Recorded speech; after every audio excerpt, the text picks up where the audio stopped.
On the afternoon of the 14th of March, at 2:45, the greatest living thinker ceased to think. Left alone for less than 2 minutes, when we entered, we found him sleeping peacefully in his chair, but forever. As Darwin discovered the law of evolution in organic nature, so Karl Marx discovered the law of evolution in human history.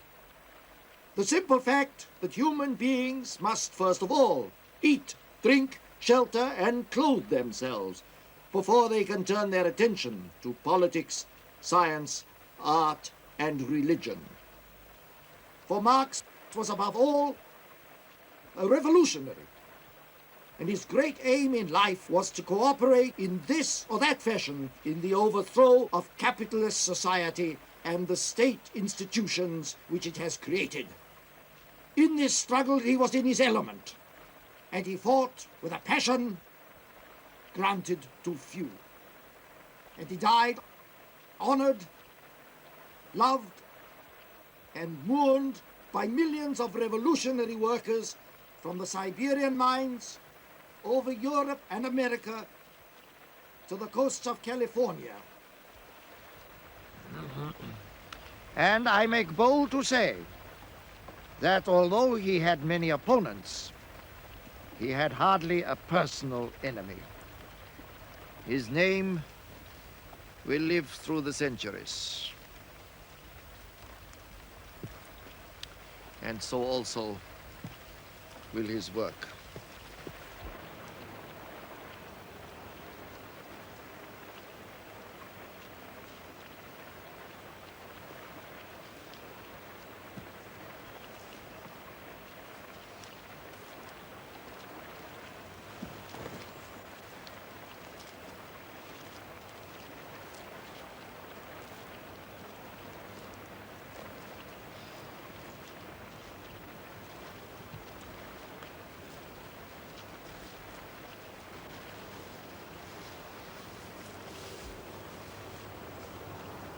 Thank you, General.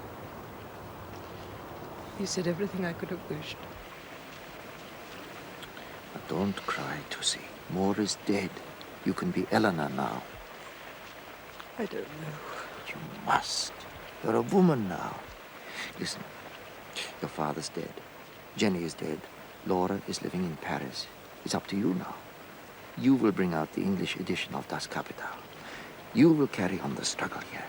You will make the revolution in this rotten country. Capital is dead, Tussy. And it doesn't know. I feel so tired. Tussy, do you know what your father said to me once? He said, of all my children, I think Jenny is closest to me. But Tussy is me. Yes. Lovely pussy, lovely pussy. Come on, lovely pussy. Hello, Tussy. Karl Marx, Jewish international agitator, recently arrived in England. Lives with his family in 2 rooms in Dean Street in conditions of poverty amounting to squalor. There is not a single decent stick of furniture. Everything is broken, tattered, torn, dirty. The household consists of Marx, his wife Jenny from Westphalen Marx, his 3 daughters Jenny, Laura and Eleanor. 2 other children, boys, have died in his rooms. There is also a woman, Helen Demuth, known as Ländchen, who seems to be a family servant who is paid no wages. In the mornings, Marx goes to the British Museum. In the afternoon, he returns and sits working amidst the squalor and confusion of his home. He has not engaged himself in any political agitation here. We cannot regard Karl Marx as presenting any cause for concern whatsoever.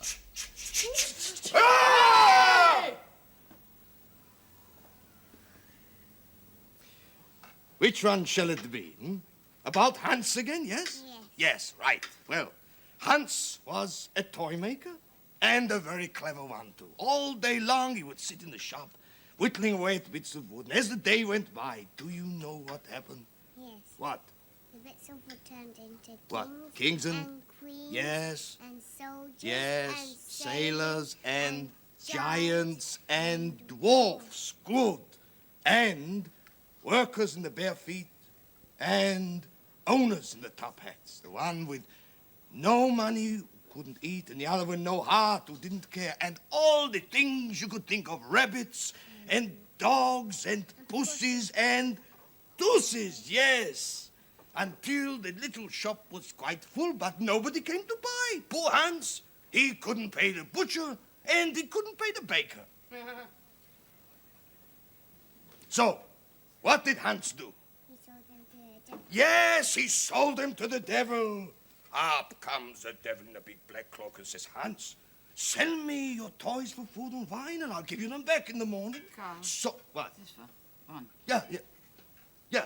So, Hans sold him his toys for food and wine, and he did get them back in the morning, and this went on for day after day and week after week, and every day a new toy for the devil, until their house was full of toys, and the street was full of toys, and the town was full of toys, and there wasn't any room, and still Hans could hardly pay the butcher and the baker. So, Hans had to think of a plan.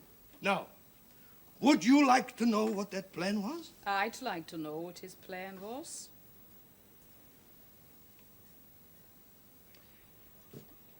Now, wait till tomorrow, and I'll tell you then.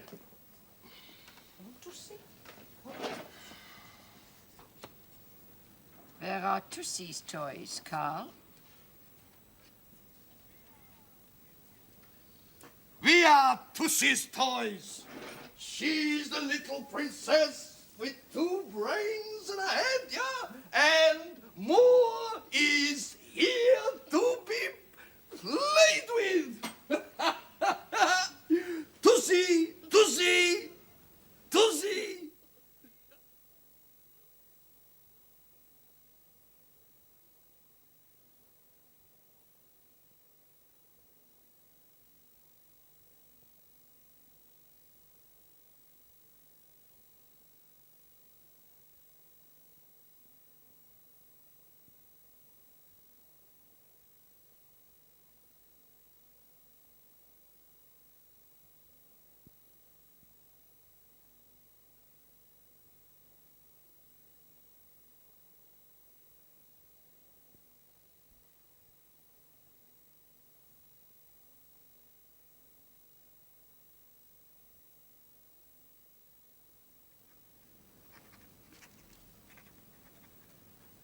Karl, we cannot pay the butcher. Like Hans, eh? We'll have to wait. He refuses to wait any longer. Refuses, does he? We can't live on bread and potatoes, Karl. To live on bread and potatoes. Everybody lives on bread and potatoes in this damn country. It's the richest country in the world, and that's why everybody's starving.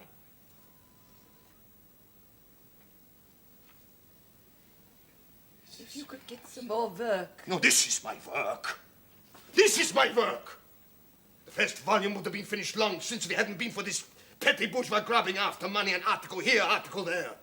And you can't expect the New York Tribune to fill every page with this London correspondent who can't even write a decent English sentence. You know, there's nothing for it, Jenny.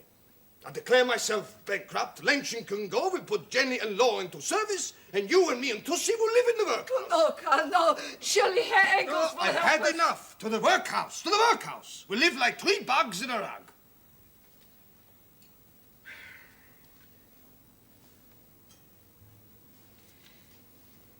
I will go and see the butcher. I think perhaps he might be all right to us. One more time.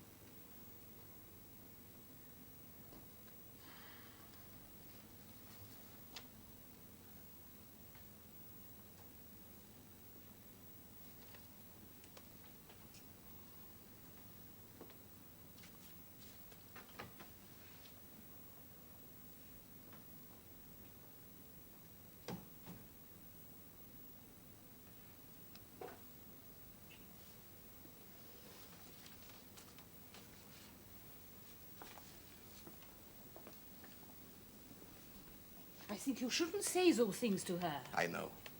But we've scraped by often enough. She knows that. And yes, Engels will help. She's very thin, the little one, Lenchen. A puff of wind would blow her down. She's strong enough, that one, like a jack in the box. If I let go her hand, she's off down the street. Yes, of course, of course. And she's so quick, Lenchen. Little princess with 2 brains in her head. Little English princess. The only one born here. I think she'll be the genius of us all. I couldn't stand another death.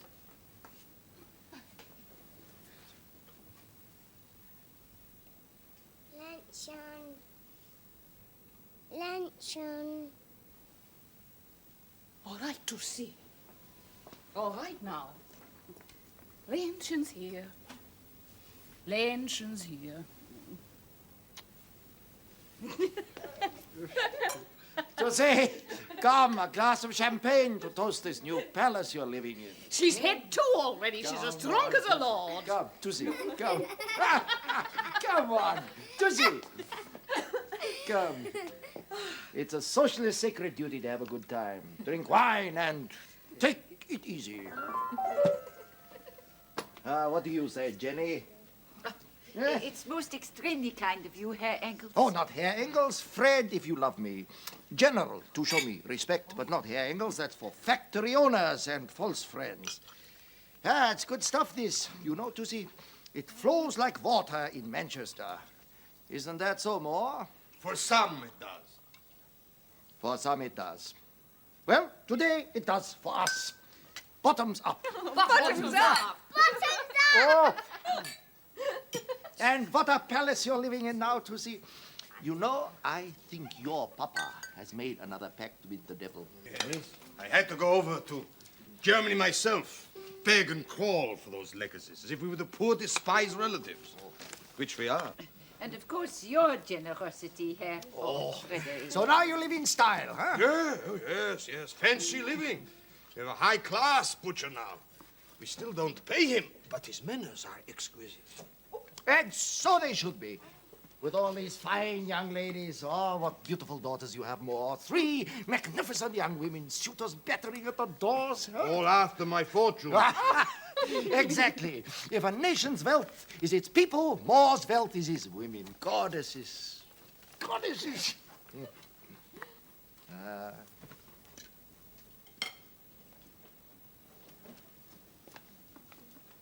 Hello?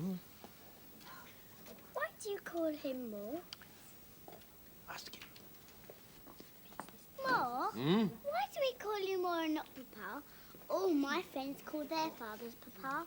Because I am dark, like a Moor. Like Othello? Like Othello in the play? I am Othello. Keep up your bright swords, for the dew will rush them. Come, good signor. You shall more command with ears than with your weapons. What? What's this? What do I say? Oh, thou foul thief. I know it, I know it. Ah, he didn't know it. Oh, I had to thou tell foul him. thief! Where hast thou stoled my daughter? Daughter? Damned as thou art, thou hast enchanted her. Whether a maid so tender, fair, and happy, yes, that she shunned the filthy curled darlings of our nation for the soothing bosom of such a thing as thou. You're a damned scoundrel, sir. Yes, and I hear thou never pierced thy butcher. And I can't remember what the fellow said.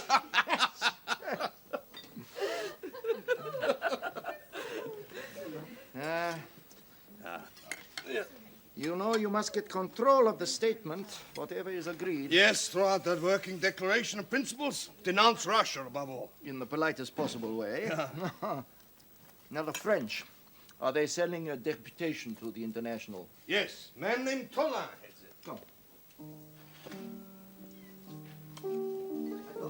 Is he really a Moorlenchen? No, he's a Jew. Am I a Jewlenchen? Your mommy comes from a very fine family of German aristocrats. Jenny von Westphalen. I was in service with the family. They did not approve of your father. So you see, you can choose. Pole Jew or German aristocrat? I want to be English. Well, then you are. But then I am. Lenchen, you know your little son? Of course I know him, silly. He's called Freddie, isn't he? Yes? Like the general. Where's his father, Lenchen? He hasn't got a father. Oh, then he can live with us. No, he's happier where he is now. He wouldn't be at home in a gentleman's house. Is more a gentleman, then? Oh, yes. Only gentlemen have credit with the butcher. You'll have to make concessions to the Italians. No concessions to nationalism. Every word of the declaration must reinforce the international solidarity of the working movement. You'll lose them. Wait and see. They'll come round. I want more acting. Of course, more acting. Oh, and who's going to play the leading part this time, eh? So, Tussy, what's it to be? Snow White? Hamlet. Hamlet! Whoa! Where's my soul? Hamlet doesn't have a soul, Tussy. Yes, he does. Tussy always acts with a sword. Come, Tussy. Quiet, everybody. You may begin. To be or not to be? Be or not to be. That is the question. Whether 'tis nobler in the mind to suffer the slings and arrows of outrageous fortunes, or to take arms against the sea of troubles, and by opposing, end them. My favorite virtue. Truth, My favorite virtue in man. courage, My favorite virtue in woman. I don't know, Ah, my chief characteristic. curiosity, My idea of happiness. champagne, My idea of misery. the toothache, Same as me. My aversion. cold mutton, My favorite occupation. gymnastics, My favorite poet. Shakespeare, of course. My favorite hero. Garibaldi, Ah, my favorite heroine. Lady Jane, Jane Grey. My favorite flower. All flowers. My favorite color. White. My favorite names. Charles. What? Percy. Henry. Edward. My favorite motto. Go ahead. I wish victory for the Germans. The definite defeat of Bonaparte is likely to provoke revolution in France, while the definite defeat of the Germans would only protract the present state of things for 20 years. What's going to happen to Laura and the baby? They must be in the middle of it. That's why Jenny and I are going, Mummy. We must help them. But you're only 17 years old. How can you go? Karl, tell Tussy we forbid her to go.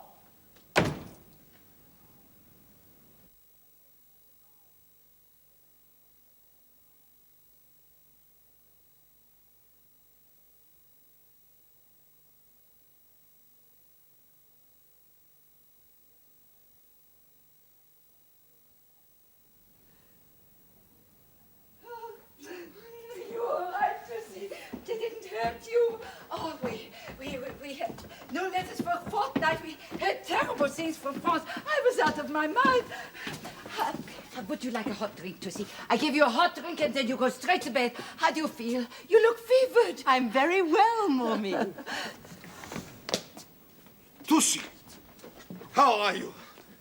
You're safe? Yes, I'm safe and sound. We're both safe. Jenny's coming in a day or two. What a time we had. We were followed by police all the way from Bossos to Luchon and arrested there. Arrested? Yes, arrested. And they put us in separate cells and they interrogated us. I was interrogated till 2 in the morning. They didn't get a thing out of me. Not a thing. Nor Jenny. We wouldn't sign the oath. They didn't harm you, Tussy. Harm us? We put them to shame. We terrified them. They said we were spies. Emissaries of the International, fomenting rebellion on the Spanish border. They said we were 2 of the most dangerous women in France. But you're not yet 18, Tussy. Yes, isn't it splendid? Jenny had a letter from Florence in her bag. That would have done for us. Do you know what she did? They left her alone in the interrogation room for a moment and she slipped it into a dusty old ledger. It's probably still there. And did you see Laura and Paul? Oh, yes. Oh, that's another thing. We had these bottles and a little lamp to warm up the milk for poor Laura's little baby.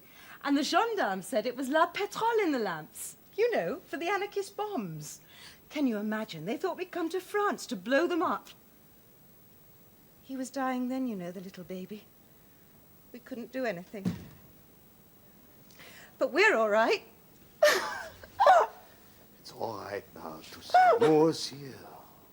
More's here. Paris of the workers with its commune will be commemorated forever as a glorious herald of a new society. Its martyrs are enshrined in the great heart of the working class. Its destroyers have already been pilloried by history. And not all the prayers of the priests and parsons will be able to set them free. Oh, Mother's not doing well again. It's good to give her a rest from all this writing. I'm glad to be doing it more.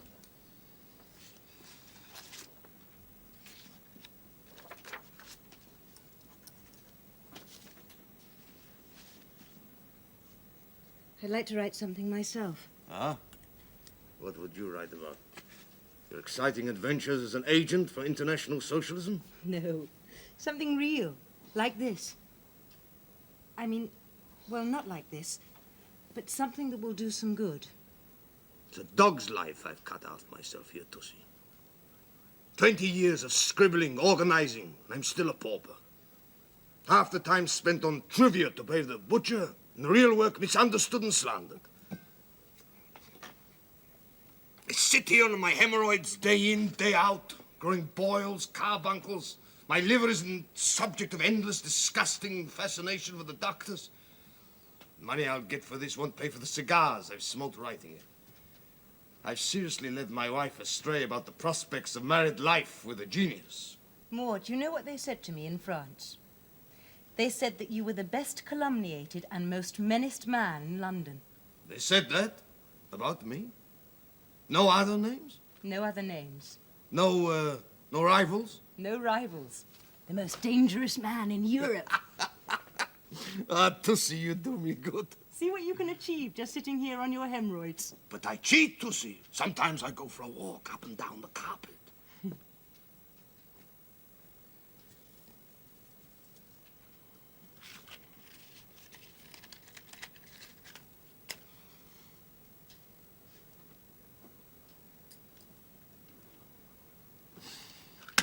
On we go.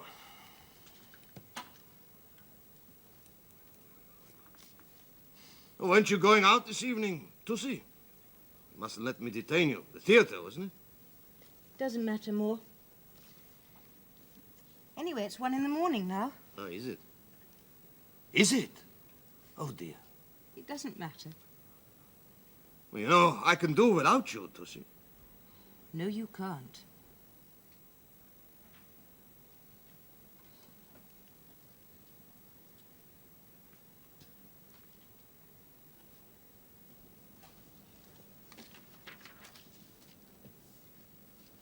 Having been rendered incapable of following his natural bent to make something independently, the manufacturing worker can only develop productive activities in appurtenance of the capitalist workshop.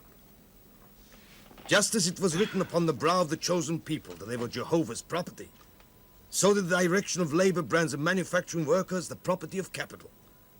Thus, the manufacturing process cuts to the very root of the individual's life. For example, amongst the female operatives are some women who for many weeks in succession are employed from 6 a.m. till midnight, with less than 2 hours for meals. So that on 5 days of the week they have only 6 hours left out of 24 for going to and from their houses and resting in bed. The capitalist economy is a means for the systematic spoliation of the worker's vital necessaries. He is robbed of space, of air, of light, of protection of his person, to say nothing of the way in which he is robbed of comfort. The modern factory is a mitigated form of convict prison.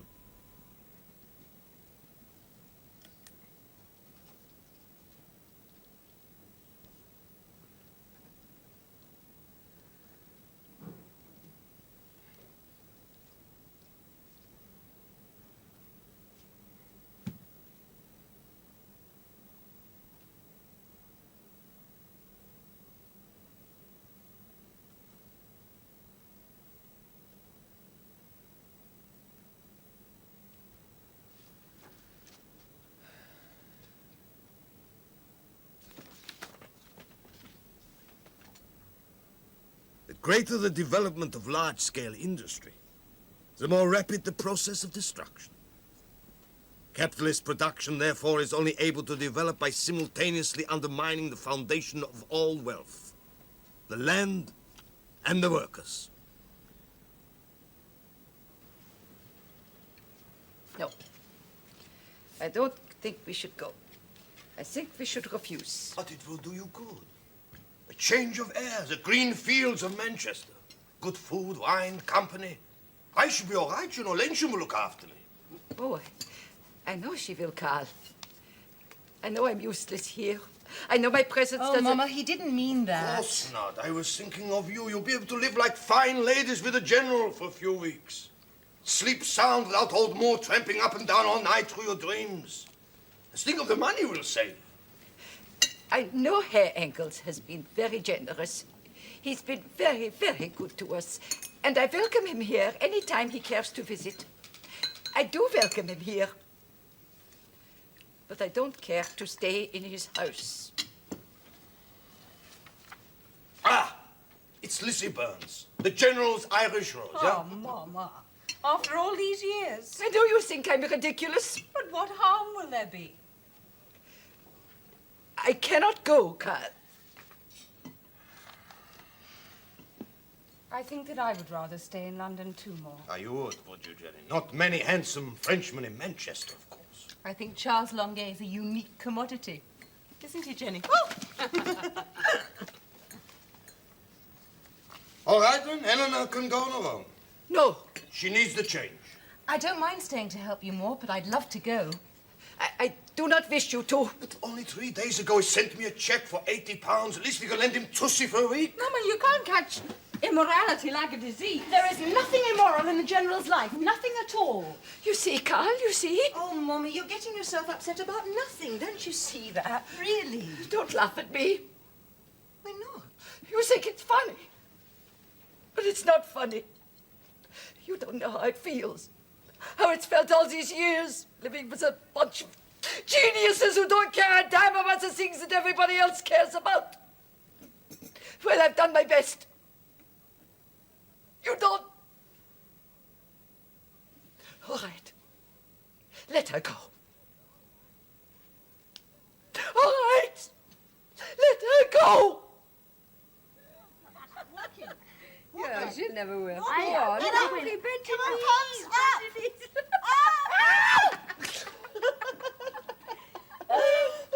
all the bread and treacle gone? Tossy's had it all. I have not. I only have my share. Well, I'll believe you this time. Would you take a little drop of claret with me, Miss Marx? Well, perhaps just a soup's on, Miss Burns. Thank you, Miss Burns.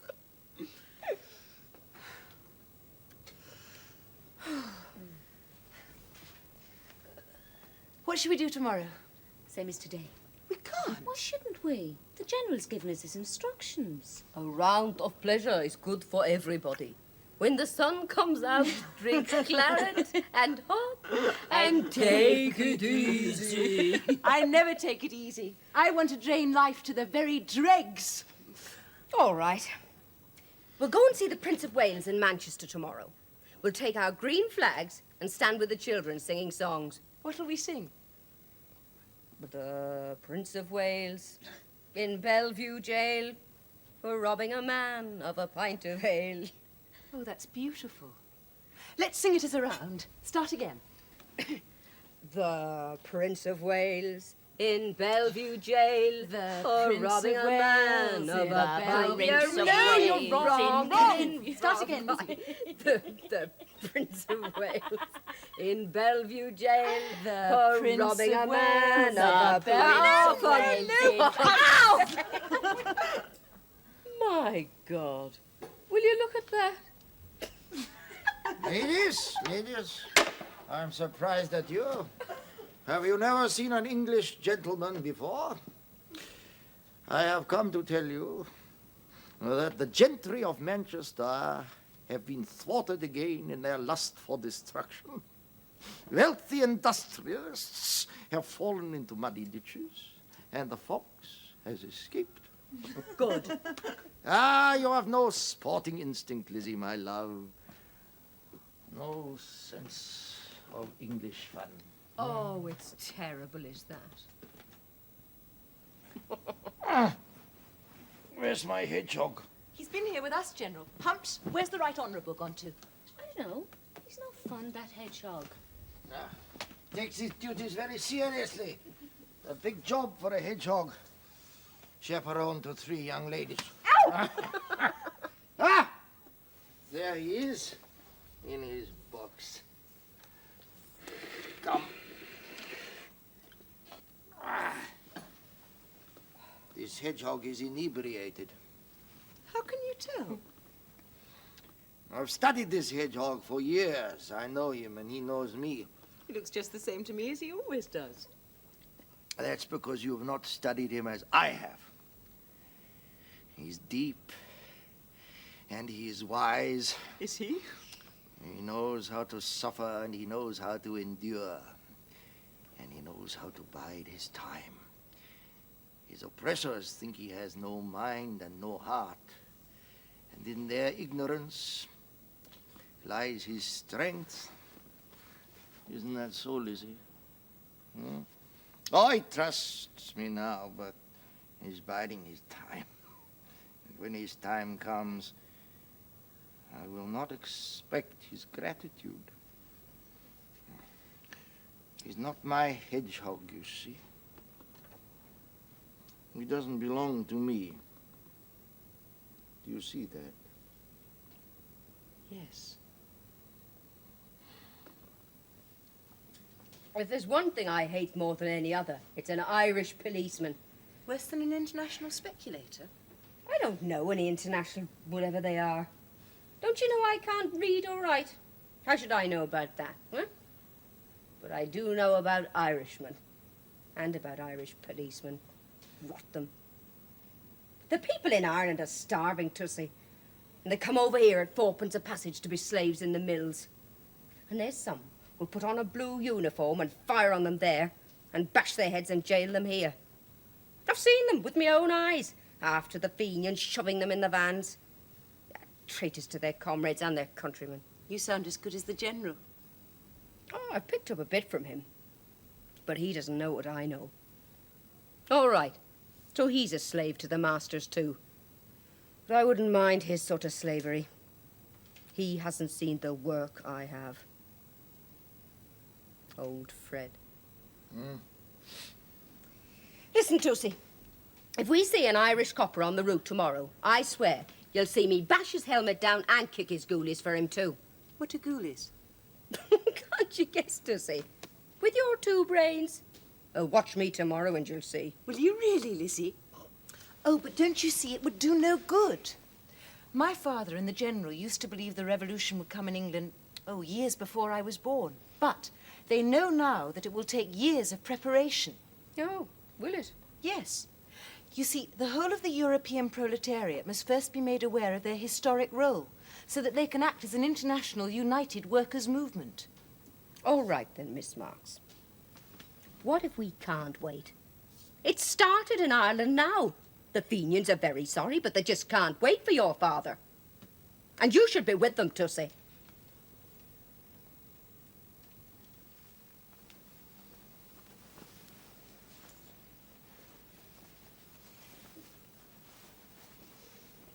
Lizzie, What? forgive me for asking. You go to the General's bed, don't you? Whenever he asks me. Or he comes creeping into mine.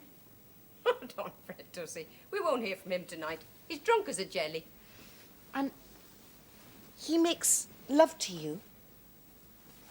He makes love to you properly? He does. Well, he does his level best. And you're in love with him? It sounds like something else, the way you say it. I know you are. He's a good man. He's been a good pal to me. He's one of the very best, as men go. I don't look for too much in a man, Tussy. I think I'm a lucky girl. I think it must be the most wonderful thing to lie naked in bed with the one you love. I can see why your mother wanted you to stay home. I think you've got one of these passionate natures, Tussy. Yes! I do think I have. And you have, haven't you? You know he had me sister before me, don't you? Yes. Well, you know how a lot of the mills are. The masters use them like brothels. Yes, of course I do. Engels himself says it in The Condition of the Working Classes. It's all books, what you know, isn't it, Tussy? Well, he's not like that. He'd never use a girl like an animal. He loved Mary till she died. And he was that sad. I thought, that's good enough for me, I thought. You can't say fairer than that.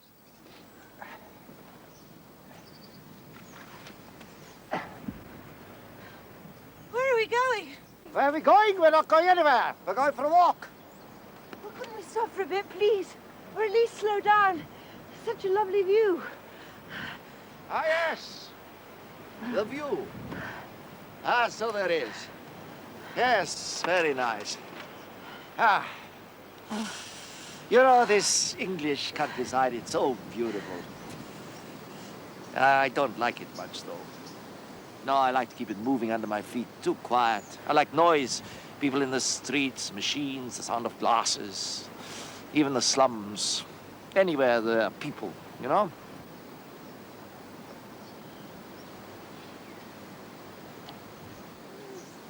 You know, Tussy. I see you looking at me all the time. I wonder what you think of me. Why, I love you, of course. You know that. Well, yes. But what do you think? Don't you think I lead a clown's life? Huh? Don't you think it's absurd?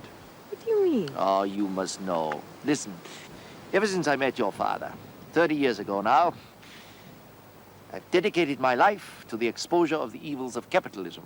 And so that your father and I can work at this, what do? I become a capitalist. I claw my way up through the firm, I go to the dinners, I go to the stock exchange, I even dress in a pink coat and chase foxes till I become the director of a cotton mill. Oh, the time I've wasted. The precious time. And on what? Becoming the very thing I'm working to overthrow. Don't you think that's a clown's life? I think it's heroic.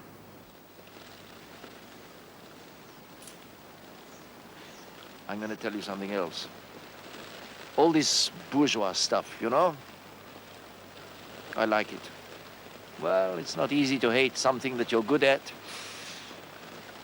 And sometimes I think when I'm pulling my boot on, only one more year, and I'll be out of that accursed office. And then I pull the other boot on and I think, and when I get out and I sell my interest, I'll take £300,000 with me. And what a proud man I am. Not forgetting, of course, that money is simply a relationship.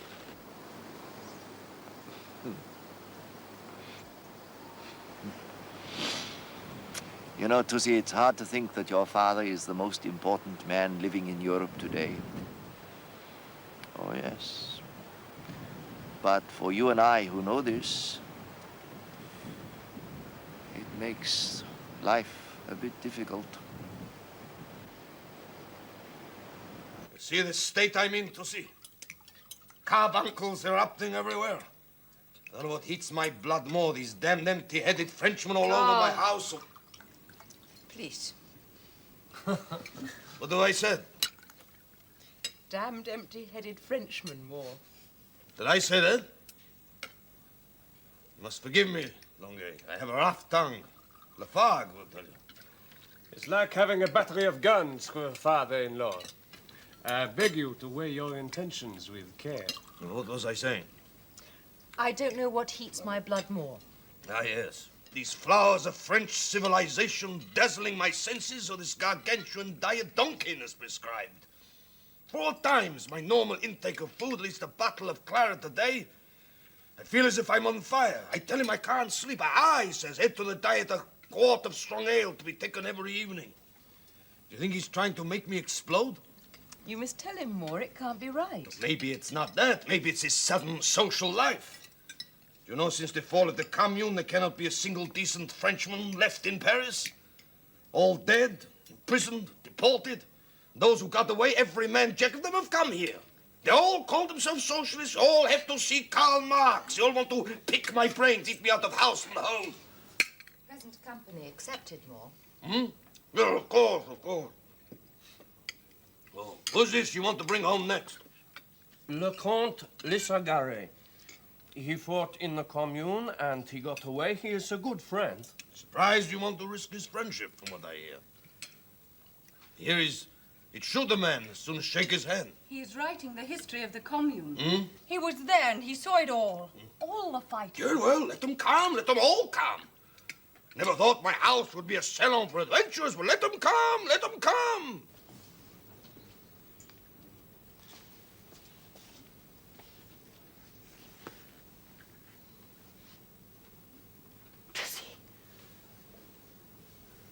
How long have you been there? Only a minute. You shouldn't be ashamed. You shouldn't spy. How else am I to learn, Jenny? You do it so well. Really, I think it's beautiful. I must go now, Jenny. They're waiting. Goodbye, Tussy. Goodbye, Charles.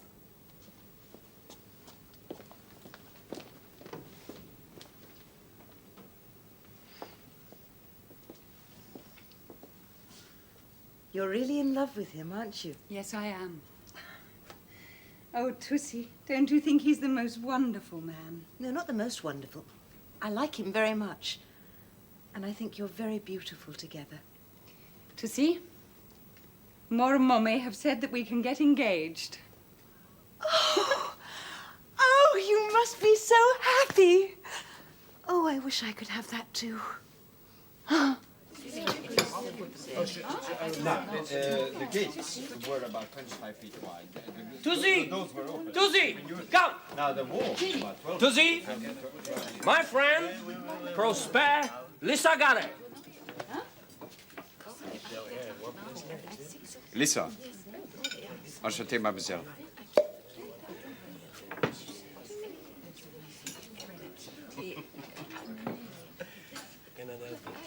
My story being done, she gave me for my pains a world of sighs. She swore, in faith 'twas strange, 'twas passing strange. 'Twas pitiful, 'twas wondrous pitiful.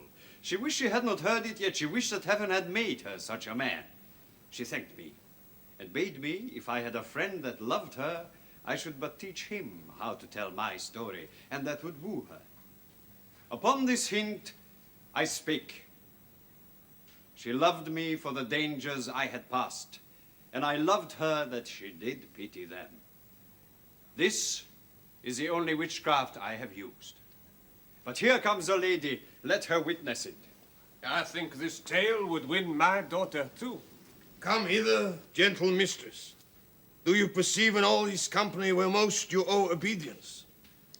My noble father, I do perceive here a divided duty. To you I am bound for life and education. My life and education both do learn me how to respect you. You are the lord of duty. I am hitherto your daughter. But here's my husband, and so much duty as my mother showed to you, preferring you before her father, so much I challenge that I may profess due to the Moor, my lord. Moore? It's your line, sir. Someone else must read my part.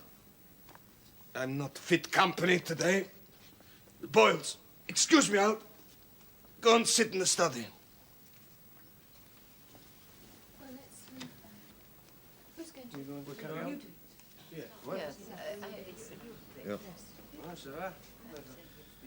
My dear Longuet, allow me to make the following observations. If you wish to continue your relationship with my daughter Jenny, you will have to discontinue your manner of paying court to her. An all too intimate deportment is more unbecoming insofar as the two lovers will be living in the same place for a necessary prolonged period of purgatory, end of severe tests. I have observed with dismay your change of conduct from day to day over the geologic epoch of a single week. To my mind, true love expresses itself in the lover's restraint, modest bearing, even diffidence regarding the adored one. And certainly not in unconstrained passion and manifestations of premature familiarity. If you cannot reconcile yourself to this, you will have to resign yourself to loving her from a distance. I am sure you take my meaning.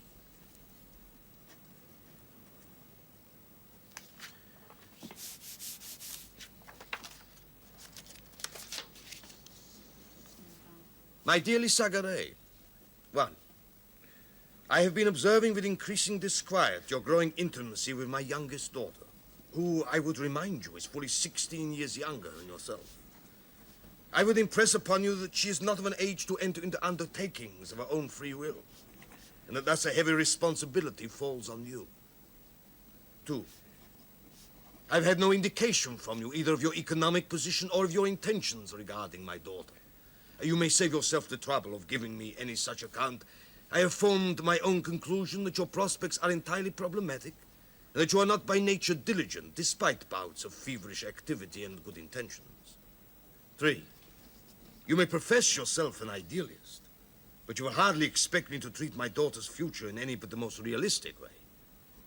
As far as lies in my power, I intend to save my daughter from the reefs on which her mother's life has been wrecked.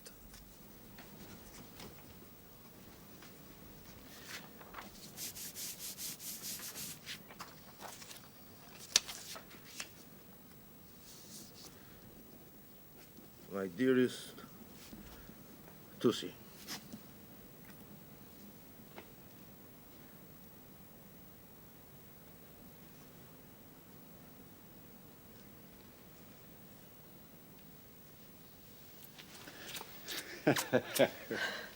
Oh, Lisa, you're so good. I love you, Tussy. You really do? More than all the others? I have loved no others. If I thought I did, I must have been dreaming of you. I love you, Lisa. I love you.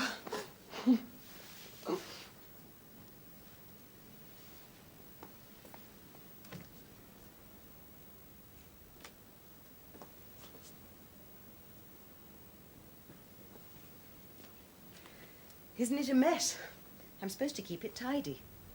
You don't mind a mess, do you? Is this where he works? Mm-hmm. It's all right, Lissa. He's at the museum. He won't come back. Kiss me.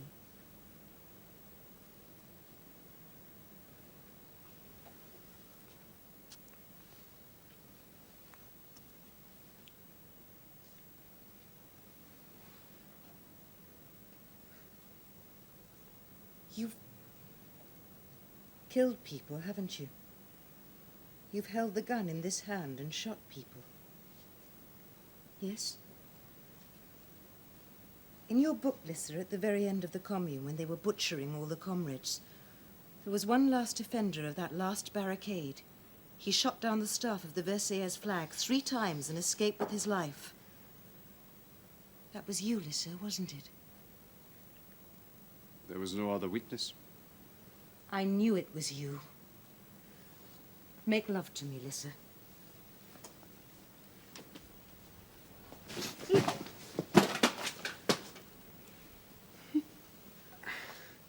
What's the matter?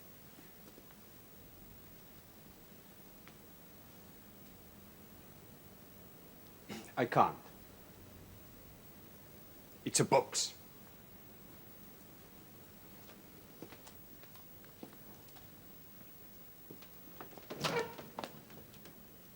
I don't know why you give him house room. The man's a blackguard and adventurer. He means well, Paul. And he needs help if his history of the Commune is to be anything more than an adventure story. He sits at your table stuffing himself like a pig. Thanks to Engels, I'm glad to say we have the food to give him now. And you. And I wonder how you can watch him with a daughter of yours. He has given me an undertaking.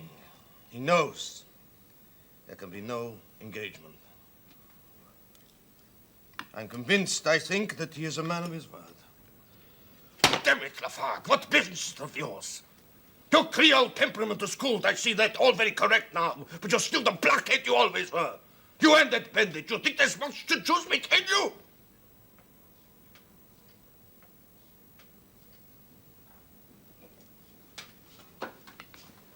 I will not discuss it with you.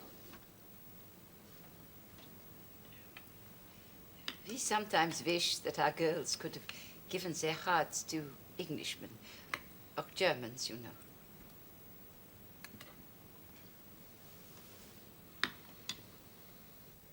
keeps telling me I know nothing, I understand nothing. Before my book can mean anything, I must understand the material basis of the Commune. He tells me that. I was there to see, I saw it all, I was part of it. I know what he does not know, I know how it feels, and he will not admit it. But he's helping you, Lissa. Your book will be better for it, you know that. Be patient with him. I am patient with him, as patient as I know how to be. I let him shout at me and call me names. I suppose he's helping me. But why will he help me with a book and not help me with you? What is wrong with me, Tussy? There's nothing wrong with you. I love you. We have to be patient with him. Patient, yes, while he harps on about property and prospects and reliability. I never heard so much about it in my life. He calls me a bourgeois revolutionary. He's 100 times more bourgeois than I am. Listen, please don't speak of him like that, please. I can't bear it, you see. In every revolution, there intrudes at the side of its true agents men of a different stamp. Some of them survivors, often devotees to past revolutions without insight into the present movement. Others mere ballers who, by dint of repeating year after year the same set of stereotyped declamation against the government of the day, have sneaked into the reputation of revolutionists of the first water. In the Paris Commune, some such men did also turn up, and in some cases contrived to play preeminent parts. As far as their power went, they hampered the real action of the working class, exactly as men of that sort have hampered the full development of every previous revolution. They are an unavoidable evil. With time they are shaken off, but time was not allowed to the Commune.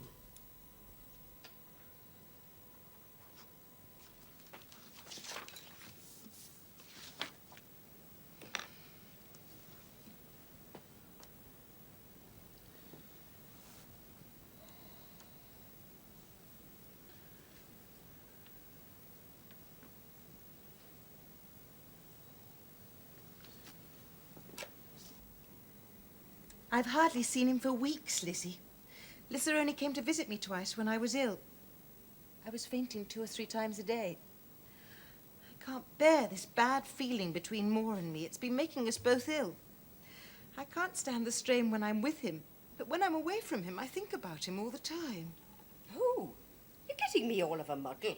Well, Moore, of course. I don't see how he can be so unkind. I thought we were talking about Lissagare, the bold soldier boy. We are. It's all the same thing, Lizzie.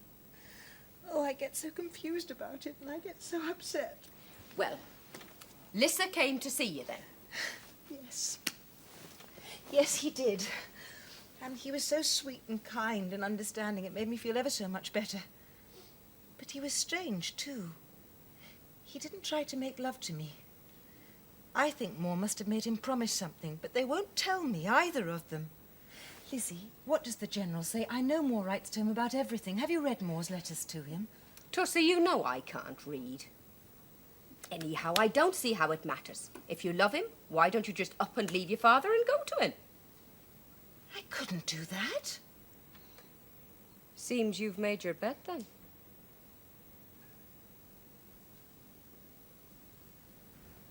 Break, break, break on thy cold grey stones, O sea. And I would that my tongue could utter the thoughts that arise in me. Oh, well for the fisherman's boy that he shouts with his sister at play. Oh, well for the sailor's lad that he sings in his boat on the bay. And the stately ships go on to their haven under the hill. But oh, for the touch of a vanished hand and the sound of a voice that is still. Break, break, break at the foot of thy crags, O sea. But the tender grace of a day that is dead will never come back to me. Bravo, bravo, bravo, bravo. Well, Tussy is quite effective in these emotional pieces. We should sing a song. I think so. Yes. Yes. To me only with thine eyes, and I will. I came to tell you that that I'm going back to France. When? Tomorrow. There's a new journal starting, and they've asked for me. They don't know what they'll be getting. I was a man of action when I first came here, and now I'm burnt out. It's your father. I had ideas when I first came here. He showed me that they were fantasies. It made me feel as if I had no meaning. I don't love you anymore. That's all burnt out too. I have to say the truth to you. I've sold my gun. I believe in nothing. I don't believe you. 7 years, Tussy. 7 years he took from us. 7 years he paralyzed us. How old are you now, Tussy?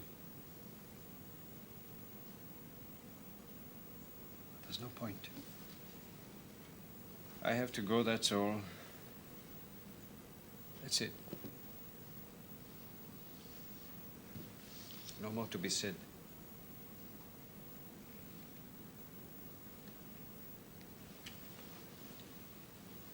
Goodbye.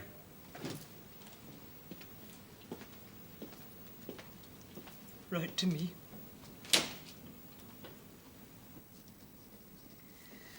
Moore, I want to ask you something.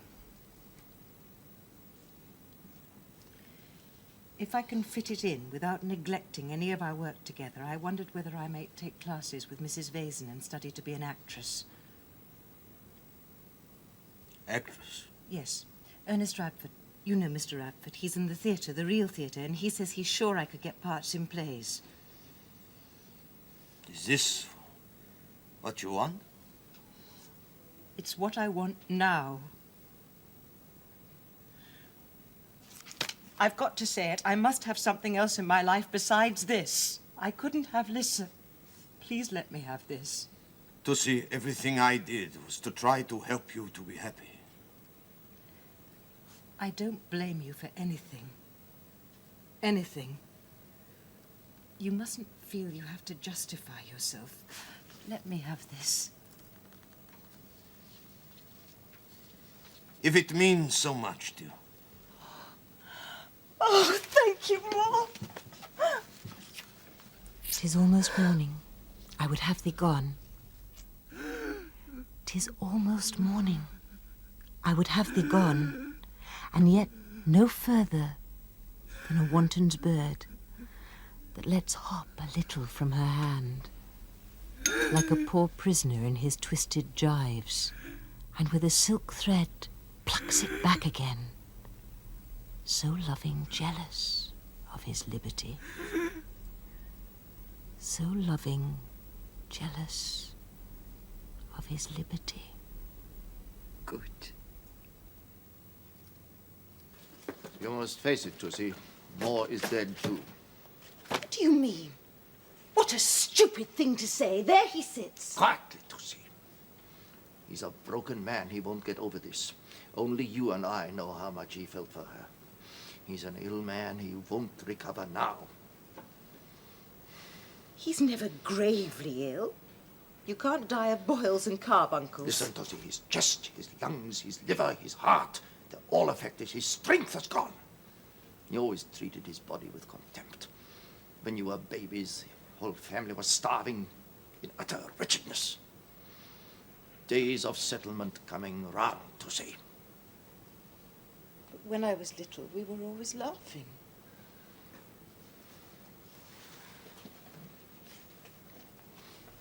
I know you'll help him all you can, but you must be prepared. We've only brought out the first volume of Capital. He won't live to see the English translation through. You're the only one who can do it, and you must start now. He's finished, Tussy. Engels, you muttering about? Brought any of that claret? Oh, yes.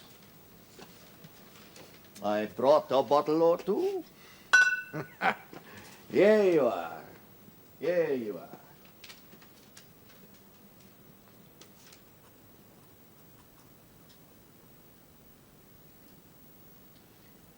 Shall we stop now? You tired? What time is it? It's 2:30. The son will be in the living room. I'll go and sit in there for a while.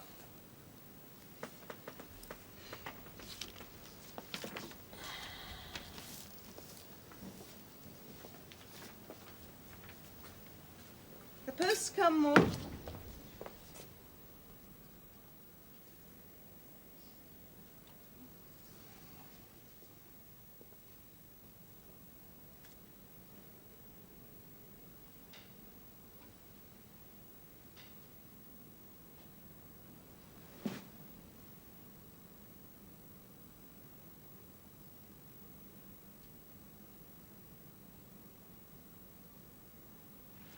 He said, of all my children, I think Jenny is closest to me. But Tussy is me. Yes.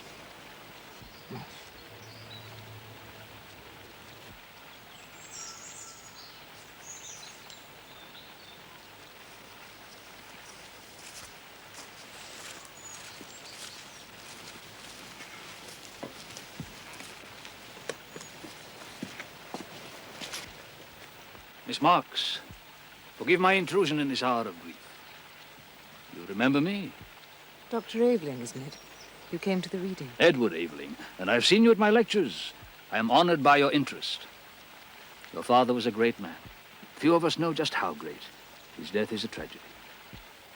I should like you to write your father's obituary in my periodical Progress. Perhaps you know it. I do know it. I should be glad to. I am very grateful. And I hope that this unhappy occasion may be the beginning of a much deeper acquaintance.